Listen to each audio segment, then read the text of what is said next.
ರೇವಣ್ಣ ಆಯಿತು, ಪ್ರಜ್ವಲ್ ರೇವಣ್ಣ ಆಯಿತು. ಈಗ ರೇವಣ್ಣ ಅವರ ಪತ್ನಿ ಭವಾನಿ ರೇವಣ್ಣ ಅವ್ರಿಗೂ ಕೂಡ ಪೊಲೀಸರ ಮುಖಾಂತರ SIT ನೋಟಿಸನ್ನು ಕೊಡಿಸಿದೆಯಂತೆ. ಅಂದರೆ ಇವರ ಮನೆ ಕೆಲಸದಾಕೆಗೆ ದೌರ್ಜನ್ಯವನ್ನು ಎಸಗಿದ್ದಾರೆ ಅಂತಕ್ಕಂಥ ಪ್ರಕರಣದಲ್ಲಿ ಇವತ್ತು ಅಥವಾ ನಾಳೆ ವಿಚಾರಣೆಗೆ ಹಾಜರಾಗಿ ಅಂತ ಭವಾನಿ ರೇವಣ್ಣ ಅವ್ರಿಗೂ ಕೂಡ ಪೊಲೀಸರ ಮುಖಾಂತರ ನೋಟಿಸ್ ಕೊಡಲಾಗಿದೆ. ರೇವಣ್ಣ ಅವರ ಮನೆಗೆ ಪೊಲೀಸರು ಬಂದು ನೋಟಿಸನ್ನು ಅಂಟಿಸಿ ಹೋಗಿದ್ದಾರೆ, ನೋಟಿಸನ್ನು ಕೊಟ್ಟು ಹೋಗಿದ್ದಾರೆ. ದೃಶ್ಯದಲ್ಲಿ ತಾವೀಗ ಅದನ್ನು ಗಮನಿಸ್ತಾ ಇದ್ದೀರಾ. ಭವಾನಿ ರೇವಣ್ಣ ಅವರು ಕೂಡ ವಿಚಾರಣೆಗೆ ಹಾಜರಾಗಬೇಕು.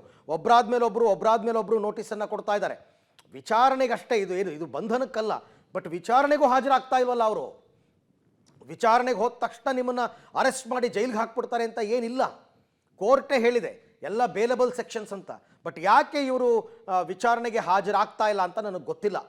ಅಥವಾ ಇವತ್ತು ಗಂಡ ಹೆಂಡತಿ ಇಬ್ಬರು ಕೂಡ ಒಟ್ಟಿಗೆ ಏನಾದರೂ SIT ವಿಚಾರಣೆಗೆ ಹಾಜರಾಗಬಹುದಾ? ಆ ಸಾಧ್ಯತೆಗಳು ಕೂಡ ಇದೆ. ಹಾಜರಾಗದಿರುವ ಸಂಭವ ಕೂಡ ಇದೆ. ಹಾಗಾಗೇ ಮುನ್ನೆಚ್ಚರಿಕಾ ಕ್ರಮವಾಗಿ ಲುಕೌಟ್ ನೋಟಿಸನ್ನು ಜಾರಿ ಮಾಡಿರ್ತಕ್ಕಂಥದ್ದು. ಅಕಸ್ಮಾತ್ ದೇಶ ಬಿಟ್ಟು ಹೊಟ್ಟೋಗ್ಬಿಟ್ರೆ ಅಂತ.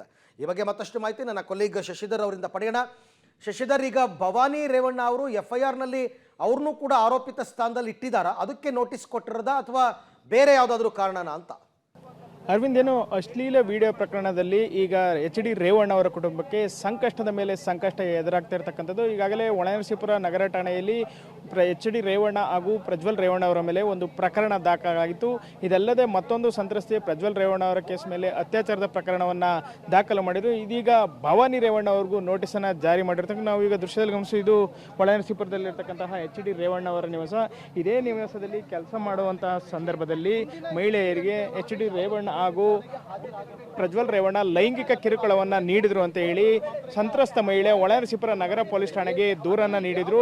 ಇದರ ಸಂಪೂರ್ಣ ತನಿಖೆಯನ್ನು ನಡೆಸ್ತಾ ಇರತಕ್ಕಂಥ SIT ತಂಡ ಈಗ ಭವಾನಿ ರೇವಣ್ಣ ಅವರಿಗೂ ನೋಟಿಸನ್ನು ಜಾರಿ ಮಾಡಿರ್ತಕ್ಕಂಥದ್ದು. ಹೊಳೆನರಸೀಪುರ ನಗರ ಪೊಲೀಸ್ ಠಾಣೆ ಮೂಲಕ ಭವಾನಿ ರೇವಣ್ಣ ಅವರಿಗೆ ನೋಟಿಸನ್ನು ನೀಡಿರ್ತಕ್ಕಂಥ. ಇಂದು ಬಂದ ಹೊಳೆನರಸೀಪುರ ನಗರ ಠಾಣೆ ಪೊಲೀಸರು ಮನೆಗೆ ಬರಲ್ತಾರೆ ನೋಟಿಸ್ ನೀಡಲು. ಈ ಸಂದರ್ಭದಲ್ಲಿ ಭವಾನಿ ರೇವಣ್ಣ ಖುದ್ದು ಇದ್ದರಿಂದ ಅವರಿಗೆ ನೋಟಿಸನ್ನು ನೀಡಿರ್ತಕ್ಕಂಥದ್ದು. ಯಾಕೆಂದರೆ ಇಲ್ಲಿ ಪ್ರಮುಖವಾಗಿ ಈ ಲೈಂಗಿಕ ದೌರ್ಜನ್ಯ ಆರೋಪ ಏನು ಕೇಳಿ ಬಂದಿದೆ, ಇದು ಭವಾನಿ ರೇವಣ್ಣ ಅವರಿಗೆ ಏನಾದ್ರು ತಿಳಿದಿತ್ತಾ, ಅದ್ರ ಬಗ್ಗೆ ಆ ಮಹಿಳೆ ಏನಾದ್ರು ಭವಾನಿ ರೇವಣ್ಣ ಅವರಿಗೆ ತಿಳಿಸಿದ್ರೆ ಎಲ್ಲವನ್ನೂ ಸಹ ಹೇಳಿಕೆ ಪಡೆಯಲು ಈಗ SIT ಅವರು ಇಂದು ಅಥವಾ ನಾಳೆ ಹಾಜರಾಗುವಂತೆ ನೋಟಿಸ್ ನೀಡಿದೆ. ಯಾಕೆಂದರೆ ಇದು ಗಂಭೀರವಾದಂತಹ ಒಂದು ಪ್ರಕರಣ.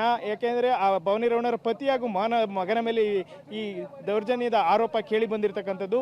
ಹಾಗಾಗಿ ಆ ಸಂತ್ರಸ್ತ ಮಹಿಳೆ ನಿಮ್ಮ ಬಳಿ ಏನಾದರೂ ಅಳಲು ತೋಡಿಕೊಂಡಿದ್ರಾ ಅಥವಾ ಈ ವಿಚಾರ ನಿಮಗೆ ಗೊತ್ತಿತ್ತಾ, ಇದನ್ನ ಏನಾದರೂ ನೀವು ಸರಿ ಮಾಡಲಿಕ್ಕೆ ಪ್ರಯತ್ನ ಪಟ್ಟಿದ್ರೆ ಎಲ್ಲ ಹೇಳಿಕೆಗಳನ್ನು ದಾಖಲಿಸಿಕೊಳ್ಳುವ ಮೂಲಕ ಇದೊಂದು ಸಾಕ್ಷ್ಯ ರೀತಿಯಾಗಿ ಪರಿಗಣಿಸಲು ಈಗ ಭವಾನಿ ರೇವಣ್ಣ ಅವ್ರಿಗೂ SIT ವಿಚಾರಣೆಗೆ ಹಾಜರಾಗುವಂತೆ ಸ್ಥಳೀಯ ಪೊಲೀಸರ ಮೂಲಕ SIT ತಂಡ ನೋಟಿಸನ್ನು ನೀಡಿರ್ತಕ್ಕಂಥದ್ದು. ಅರವಿಂದ್, ಓಕೆ ಶಶಿಧರ್, ಹಾಗೆ ಸಂಪರ್ಕದಲ್ಲಿರಿ. ಇದೇನು ದೊಡ್ಡ ವಿಚಾರ ಅಲ್ಲ, ವಿಚಾರಣೆ ಕರೆದಿದ್ದಾರಷ್ಟೇ. ವಿಚಾರಣೆಗೆ ಕರೆದಿದ್ದಾರೆ. ಯಾಕೆಂದರೆ ಅವರ ಮನೆಯಲ್ಲಿ ಅವರ ಮನೆಯ ಕೆಲಸದಾಕಿಯ ಮೇಲೆ ಮಾಡಿರ್ತಕ್ಕಂಥ ಲೈಂಗಿಕ ದೌರ್ಜನ್ಯ ಪ್ರಕರಣದಲ್ಲಿ ನಿಮಗೇನು ಮಾಹಿತಿ ಇದೆ, ನಿಮಗೇನಾದರೂ ಗೊತ್ತಿತ್ತಾ, ಗೊತ್ತಿಲ್ವಾ, ಅಥವಾ ಇವ್ರದ್ದು ಏನಾದರೂ ಸಹಕಾರ ಇತ್ತಾ, ಇದೆಲ್ಲವನ್ನು ಕೂಡ ತಿಳ್ಕೊಬೇಕಲ್ಲ ಕೂಲಂಕುಷವಾಗಿ. ಯಾಕೆಂದರೆ ದೂರುದಾರೆ ಕೊಟ್ಟಂತಹ ದೂರಿನ ಆಧಾರದಲ್ಲಿ ಎಲ್ಲರನ್ನೂ ವಿಚಾರಣೆ ಮಾಡಬೇಕಾಗತ್ತೆ.